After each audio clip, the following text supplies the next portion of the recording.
यहाँहरू सबैलाई प्रभु येशू ख्रीष्टको नाउँमा जय मसीह। आज यहाँहरू माझमा मैले ल्याएको वचनको खण्ड छ यूहन्ना 3:16 पद। यो पद बाइबलको सबैभन्दा प्रसिद्ध र आधारभूत पदहरू मध्ये एक हो। यसले ईसाई धर्मको मुख्य उद्देश्य व्यक्त गर्दछ, मानवताप्रति परमेश्वरको अपार प्रेम र येशू ख्रीष्ट मार्फत मुक्तिको लागि उहाँको योजना। यस पदको पछाडिका कारणहरू। सबभन्दा पहिले परमेश्वरको प्रेम।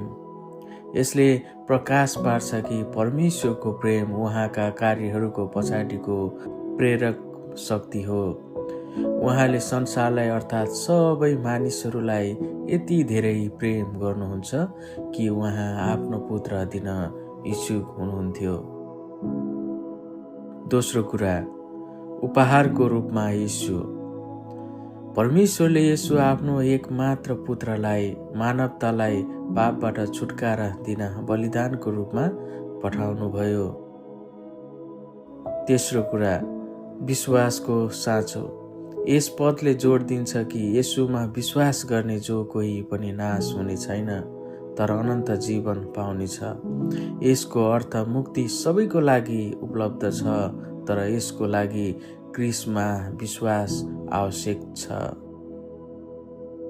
चौथो कुरा, अनन्त जीवनको प्रतिज्ञा।